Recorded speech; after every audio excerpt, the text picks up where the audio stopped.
गुलों में रंग भरे बादे नौबहार चले, चले भी आओ कि गुलशन का कारोबार चले।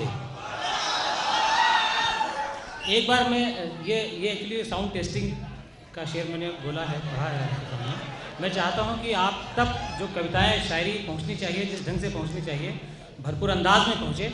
इसलिए ये हमारे साउंड वाले साथी बैठे हुए हैं, ये अपना ये प्रैक्टिस कर रहे हैं कि शायद मॉनिटर। हम लोगों को मंच पे बिल्कुल कुछ सुनाई नहीं पड़ रहा है कि अभी तक माइक से क्या कहा गया है, लेकिन चूँकि मैं इस दुनिया, इस मानवता की सबसे सेंसिटिव कम्युनिटी के सामने बैठा हूँ, हम लोग बैठे हुए हैं डॉक्टर्स। हमारी दृष्टि में, साहित्य की दृष्टि में, मानवता की दृष्टि में जो चिकित्सक होते हैं वो ईश्वर के बाद बल्कि धरती पर ईश्वर का प्रतिरूप होते हैं। इसलिए हम आपकी पूरी कम्युनिटी को, पूरी दुनिया में जहाँ जहाँ भी डॉक्टर्स हैं उन सबको सलाम करते हैं मंच की तरफ से। और मैं बहुत जिम्मेदारी और बहुत गंभीरता से इस बात को कह दूँ कि परिहास में या लफाजी में बहुत कुछ कहा जा सकता है, लेकिन जब सामने डॉक्टर्स बैठे हों, सामने वो लोग बैठे हों जो संवेदना का सागर है, सेंसिटिविटी जिनके अंदर अथाह भरी हुई है, जिसकी वजह से वो मानवता की रक्षा कर रहे होते हैं, तो यहाँ पर मजाक की गुंजाइश इस तरह पर बिल्कुल नहीं बचती है कि हम आपसे अपने आप को जोड़ने के लिए कभी उस सस्ते जुमले का, उस सस्ती बात का प्रयोग करें जो आपकी शान में गुस्ताखी कही जाए। लिहाजा मैं बिल्कुल मंच की तरफ से सारे डॉक्टर्स जो यहाँ बीआरडी मेडिकल कॉलेज के इस सभागार में बैठे हुए हैं, और शुरुआत में हमारी डॉक्टर पूर्णिमा शुक्ल जी ने जो बात की, मैंने पूरी कोशिश, पूरी तन्मयता से उनकी बात को सुनने का प्रयास किया। अपने शुरुआती उद्बोधन में आपने कहा कि ये जो कवि और शायर मंच पर मौजूद हैं, ये भी आपको कॉम्प्लीमेंट करने के लिए डॉक्टर का जो कर्तव्य है, डॉक्टर का जो धर्म है, चिकित्सक का जो एक भूमिका है समाज में, उसको कॉम्प्लीमेंट करने के लिए, उसको और मजबूत करने के लिए, उसके दूसरे पहलू को जिंदा करने के लिए कवियों और शायरों की और साहित्यकारों की भूमिका होती है। मुझे अच्छा लगा कि इस बात को आपने महसूस किया। स्वास्थ्य शरीर का और स्वास्थ्य मन का दोनों हमारे लिए बराबर जरूरी है। मैं 1 मिनट की चर्चा करूंगा और बिना किसी देरी के कवि सम्मेलन के मुख्य रूप में आपको लेकर चलने की कोशिश करूंगा। 1 मिनट की बातचीत सिर्फ ये है कि इस दुनिया में सब कुछ हो जाए, लेकिन हमारा जो सौंदर्य बोध है, जो हमारा एस्थेटिक सेंस है मनुष्य का, वो हमको अलग करता है दुनिया के तमाम जानदार, तमाम जानवरों से अलग। अगर मनुष्य की सेंसिटिविटी, उसका जो एस्थेटिक सेंस है, जिसकी वजह से हम दूसरे के दर्द को महसूस करते हैं, दुनिया की खूबसूरती को पहचानने की कोशिश करते हैं, वो जो हमारा है वो हमको एक अच्छा आर्टिस्ट, एक अच्छा रचनाकार, एक अच्छा डॉक्टर, एक अच्छा व्यक्ति बनाता है। तो आज ये जो गुलदस्ता हम लोग सजाने की कोशिश कर रहे हैं, मैं आपसे ये कहना चाहता हूँ कि ये गुलदस्ता सिर्फ मंच की तरफ से नहीं सजेगा। ये गुलदस्ता हमारे और आपके दोनों के संवेद प्रयास से, हमारे कंपोजिट एफर्ट के साथ हम चाहेंगे इस गुलशन को अच्छे ढंग से महकाया जाए, इसके गुलदस्ते को सजाया जाए। तो हम चाहते हैं एक बार पीछे से और आगे तक जो हमारे प्रोफेसर बैठे हुए हैं, डॉक्टर साहब बैठे हुए हैं, डॉक्टर मिश्रा बैठे हुए हैं, डॉक्टर यादव जी बैठे हुए हैं, सबका आशीर्वाद लेते हुए आपको की होगा तालियां में चाहता हूँ। और ये 2 पंक्तियाँ इसलिए मैं कहना चाहता हूँ कि एक कहानी मैं लिखता हूँ, एक कहानी तू भी लिख। एक कहानी मैं लिखता हूँ, एक कहानी तू भी लिख। बादल बादल मैं लिखता हूँ,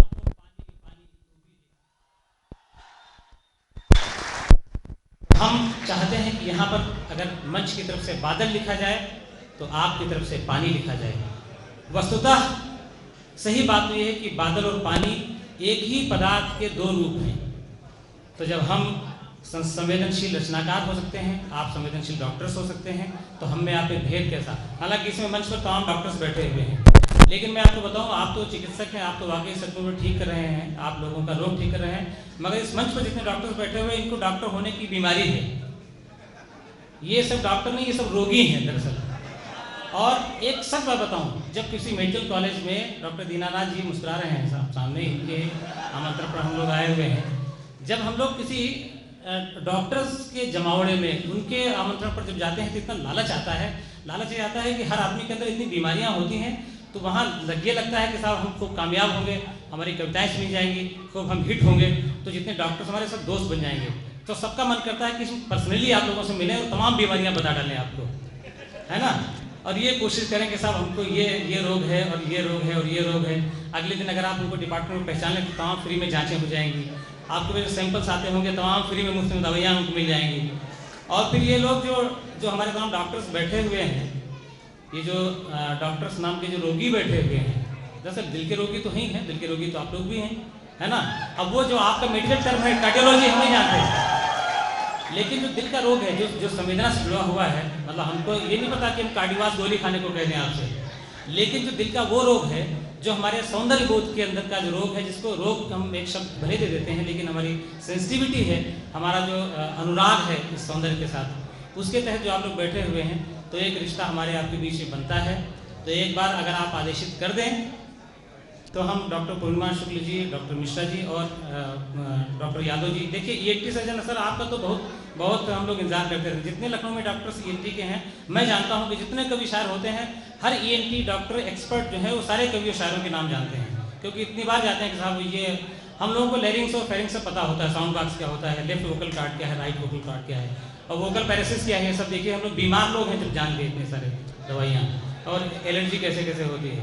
तो आप सब हमारे इतने प्रिय हैं, पीछे तक मैं बता रहा हूँ, बहुत भावुक होकर कह रहा हूँ, हमें सब में इतनी संभावना नजर आ रही है कि पता नहीं कभी भी किसी कवि को कुछ, किसी शायर को कुछ हो सकता है, और आप तो अगर आप लोग हमें अच्छे ढंग से, खूब ढंग से, अच्छे स्वस्थ ढंग से इस कवि सम्मेलन को जब तक आप चाहेंगे चलाना है, तो आपकी क्या इजाज़त है कि हम सरस्वती वंदना तक पहुँचें। अच्छा, एक बात और मंच से कहा जाने लगा है कि जब हम आपसे कहें कि साहब इजाज़त दीजिए, तो आप भरपूर तालियां बजा दीजिए। जब हमारा कोई आशीर्वाद दीजिए, तो वहीं से आप ये ना कहने लगिएगा भाई आप खुश रहो, वहाँ से आपको ये करना है कि भरपूर तालियां बजा देनी है। तो समझ चाहिए, इसका मतलब आपको तालियां बजानी है, आपका मन चाहता हूँ अब आपको तालियां बजानी है, आपका ध्यान चाहता हूँ तो कान लेके ध्यान भी नहीं देने की जरूरत, अगर सुनाई न पड़े उसके बावजूद तालियां ही बजानी है। और हमें बड़े बड़े चिकित्सकों ने बताया है, और मुझे पता नहीं कि वो शरीर में कहाँ पर क्या, कौन सी ऐसी शारीरिक प्रतिक्रिया होती है कि ताली बजाने से स्वास्थ्य अच्छा होता है। हो सकता है फिजिकल एक्सरसाइज में कोई ऐसी चीज़ होती हो जो ताली बजाने से अच्छा होता है। तो जब 2-3 घंटों का मौका हम लोगों को मिला है आप लोगों को ज्ञान देने का, तो बता दूं कि तालियां बजाने से स्वास्थ्य अच्छा रहता है, और इस दुनिया में सबसे ज़्यादा अच्छे स्वास्थ्य की जरूरत डॉक्टर है, तो पूरी दुनिया का स्वास्थ्य खराब है। तो हम सब स्वस्थ रहना चाहते हैं, इसलिए आप सबके लिए शुभकामना मंच की तरफ से है कि आप सब लोग हज़ारों साल जिएँ, और इस कयामत तक आपको जीना ही पड़ेगा, क्योंकि अगर आप लोग नहीं हैं तो हमारी पूरी मानवता के अस्तित्व पे संकट आ जाएगा। तो आइए इस सेंसिटिव कम्युनिटी को फिर से सलाम, और इस मंच पर जो लोग बैठे हुए हैं, मैं एक बार सबका नाम लेता जाऊंगा, फिर उनके मौके पर, उनके अवसर पर मैं उनका विस्तृत परिचय कराऊंगा। ये बड़े भाग्य की बात है कि सचमुच में एक बहुत अच्छा एक कंपोजिशन मंच पर अच्छे कवियों का, अच्छे शायरों का, अच्छी अच्छी विधाओं के अलग अलग जो श्रेष्ठ लोग हैं हमारे मंच पर इन दिनों, बहुत जेन्युइनली जो शायरी और कविताएं कर रहे हैं, वो लोग आपने बुलाए हैं, इसलिए आप बधाई के पात्र हैं। मैं इस तरफ से हमारे कामिल माने पूर्ण, इन्होंने बहुत अच्छा संचालन किया, काश मैं उनकी आवाज़ सुन पाता तो मैं इस बात को दावे से कह पाता कि उन्होंने अच्छा संचालन किया, लेकिन मुझे पूरा विश्वास है, उनके भोले चेहरे को देख कर लग रहा है कि अच्छा ही बोले होंगे।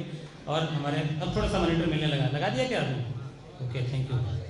अच्छा, थैंक यू को मैं धन्यवाद भी कह सकता था, हिंदी उर्दू के शायर हूँ, इससे साबित होता है कि मेरी अंग्रेजी बहुत अच्छी है। तो धन्यवाद जनाब। उनके बगल में डॉक्टर कमलेश द्विवेदी जी बैठे हुए, हास्य व्यंग के बहुत बड़ी हस्ती हैं, और इन दिनों कवि सम्मेलन मुशायरों की ज़रूरत है। ऐसी छोटी छोटी बातों के जरिए आपको ऐसा गुदगुदाएंगे, हंसाएंगे कि आप ताज्जुब करेंगे कि यहाँ पर कितना हास्य बिखरा हुआ था, और डॉक्टर कमलेश द्विवेदी के कलम से वो हास्य निकलते हैं, उनकी कविताओं पहुँचता है, और कविताएँ आपके दिल तक पहुँच जाती हैं। अनिल अमल जी, हम दुनिया में हंसना चाहते हैं डॉक्टर साहब, मगर हंसने के लिए कितनी संघर्ष, कितने जद्दोजहद, कितनी तकलीफ़ों का सफ़र तय करना पड़ता है। एक हंसी को पाने के लिए हमें कितनी यातनाएं झेलनी पड़ती हैं, उसके पीछे क्या संघर्ष है, उस संघर्ष की कहानी लिखने के लिए लखीमपुर से एक बड़े कवि अनिल अमल जी आए हुए हैं, हम उनका स्वागत करते हैं। मुशायरों के हवाले से इस दुनिया में, इस ग्लोब में जहाँ जहाँ हिंदी और उर्दू जानी जाती है, मेरा आशय है कि चाहे अमेरिका हो, चाहे यूरोप हो, चाहे गल्फ हो, चाहे दूसरे और देश हों, ऑस्ट्रेलिया और न्यूजीलैंड, जहाँ जहाँ पर हिंदी उर्दू वाले या हिंदुस्तानी या आप लोग मौजूद हैं, वहाँ पर हिंदी उर्दू कविता शायरी सुनने के लिए अफजल मंगलोरी के बगैर उन देशों की कवि सम्मेलन मुशायरे की टीम नहीं बनती। आज बीआरडी मेडिकल कॉलेज के कवि सम्मेलन मुशायरे में अफजल भाई शोभा बढ़ा रहे हैं। आप जब उनकी गज़लें, उनके गीत सुनेंगे तो सुदबुद हो बैठेंगे, मेरा पूरा विश्वास है। मैं उनका स्वागत करता हूँ। हमारे मध्य हम सबकी प्रिय अंशु प्रिया उपस्थित हैं। मैं चाहता हूँ कि एक बार आशीर्वाद के लिए तालियां बजाइए। एक बार इतनी ही तेज और तालियां चाहता हूँ, फिर मैं बात करूँगा। धन्यवाद। ये इनका चौथा मंच है कवि सम्मेलन का। इनके लिए इससे बड़ी अपॉर्चुनिटी क्या हो सकती है कि आप जैसे श्रेष्ठ लोग, जो क्रीम ऑफ सोसाइटी आप लोग हैं, वो सामने बैठे हों और अंशु प्रिया को कविता पढ़ने का मौका मिले। काश मुझे इनकी उम्र में आप जैसे लोग श्रोता मिल गए होते तो मैं अपनी बायोग्राफी में इस बात को लिखता कि मुझे बीआरडी कॉलेज के डॉक्टर्स के सामने अपनी कविता पढ़ने का सौभाग्य उस उम्र में प्राप्त हो गया था। मैं दुर्भाग्यशाली हूँ। अंशु प्रिया भाग्यशाली इसलिए हैं कि आप एक बार फिर से ताली बजाने वाले हैं उनके सामने।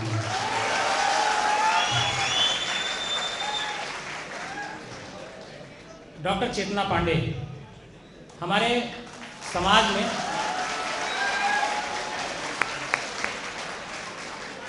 मुझे लगता है कि इनके सिलसिले में बताने की ज़रूरत नहीं है, मगर औपचारिकता है कि जीवन का जो संघर्ष है वो इनके गीतों में उतरता है और वो सच्चा संघर्ष होता है जिनके गीतों में उतरता है। ये बहुत बड़ी बात है।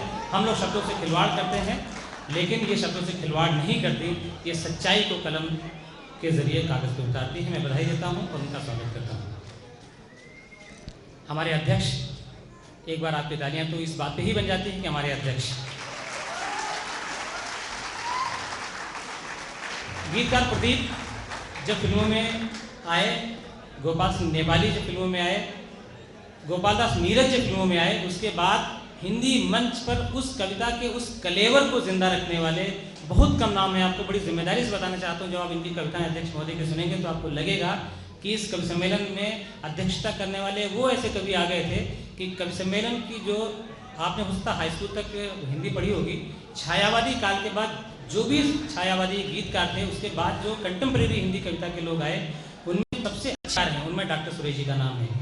इनके सिलसिले में शेर बोल देना चाहता हूँ कि इनके गीत इनसे पहले पहुँचते हैं ज़बान तक, लोगों तक। उसके लिए मेरा एक शेर है कि इश्क ने दी मेरी शोहरत को हवा, मुझसे आगे मेरे अफसाने चले। तो डॉक्टर सुरेश जहाँ नहीं जा पाते हैं वहाँ इनके गीत पहुँच जाते हैं। हमारे आज के अध्यक्ष, हम उनका स्वागत करेंगे। पंकज प्रसून जी, आप लोगों में से बहुत सारे लोग परिचित हैं और परिचित इसलिए भी हैं कि पिछली बार आए थे, बहुत सफल होकर के यहाँ से गए थे और इस सफलता को ये पचा नहीं पाए, लिहाजा इन्होंने हमसे सिफारिश करवाई कि अगर बीआरडी मेडिकल कॉलेज में कवि सम्मेलन हो तो कृपया इनसे कहिए कि उनको दोबारा बुलाया जाए। अच्छा, ये आपका एक हिस्सा है, ये CDRI में नौकरी करते हैं। अच्छा, मुझे लगता था कि झूठ बोलते हैं कि CDRI में नौकरी करता हूँ, क्योंकि CDRI तो दवाई पर रिसर्च करने वाला संस्थान है और वहाँ बहुत गंभीर और बहुत ही सीजन लोगों की ज़रूरत होती है। पंकज प्रसून को देखता तो मुझे विश्वास नहीं होता था कि इनके पास सच है, लेकिन कुछ लोग यहाँ आए, उन्होंने पहचाना कि साहब ने आप तो CDRI में फला यूनिट में काम करते हैं, और पंकज प्रसून ने इस बात को साबित किया। हम चाहते हैं कि हास्य व्यंग के ऐसे रचनाकार को आप सम्मान दें अपनी तालियों से, जो आजकल पत्रिकाओं के जरिए, अखबारों के जरिए पूरा छाए हुए हैं और कवि सम्मेलन की जान बने हुए हैं। पंकज प्रसून जी का हार्दिक स्वागत। उनके बगल में जनाब वाहिद अली वाहिद, बजाइए तालियां साहब, तो बताऊं फिर इनके बारे में। मंच पर सफलता की गारंटी। हमारे समाज में जो कुछ भी हो रहा है, जो कुछ भी हो रहा है, इनके कलम से बच के नहीं जा पाता। निर्मल दर्शन नाम का एक कवि गीत लिखता है, गज़ल लिखता है, मगर वाहिद भाई सब कुछ लिखते हैं, ओज भी लिखते हैं, हास्य भी लिखते हैं, गीत भी लिखते हैं, गज़ल भी लिखते हैं। ये कंप्लीट रचनाकार हैं। इनकी कलम में वो जादू है जो आप देखेंगे, और आपकी तालियां इनका स्वागत कर लें एक बार। मैंने एक बार कहा था कि हमारे होठों पर हंसी से पहले जो संघर्ष है उसकी भूमिका लिखा जाना ज़रूरी होता है। आप पेशेंट को ठीक करने से पहले जब सर्जरी करते हैं तो कितनी तकलीफ़ें देनी पड़ती हैं, उसको कितने प्रोसेस से गुजरना पड़ता है, लेकिन आप जानते हैं कि उसको ठीक करने के लिए आप उसको चीरा लगा रहे हैं। उस नश्तर का काम करने के लिए हमारे अभय सिंह जी काम कर रहे हैं। इनका भी उद्देश्य यही है कि समाज अच्छा हो जाए। हम एक ओज के अच्छे कवि का स्वागत तालियों से करते हैं। बादशाह तिवारी, अच्छा बादशाह साहब देखिए बिल्कुल इसी अंदाज में बैठे जिसका बादशाह सलामत हों, तो हम बादशाह साहब स्वागत करेंगे। पिछली बार भी हमारे मंच पर थे और उन्होंने बहुत सी रचनाएं सुनाई थी। आपके आमंत्रण पर आए हैं तो हमारा फर्ज बनता है कि हम लोग मंच की तरफ से भी और आपकी तरफ से भी इनका तालियों से हार्दिक स्वागत करें। बादशाह तिवारी जी, आपका हार्दिक स्वागत। शैलेश भाई हमारे मित्र, बहुत खूबसूरत आदमी, देखिए शख्सियत, पर्सनालिटी है ना, और ये अगर ये कवि और साहित्यकार न बनते तो एक कवि और शायर का फ़ायदा होता, ये फिल्मों में काम कर सकते थे, लेकिन इन्होंने हमारा नुकसान किया और अच्छे व्यक्तित्व के होने के बावजूद इन्होंने कविता में हाथ आजमाया। तो आपका शैलेश भाई बहुत स्वागत है। और सर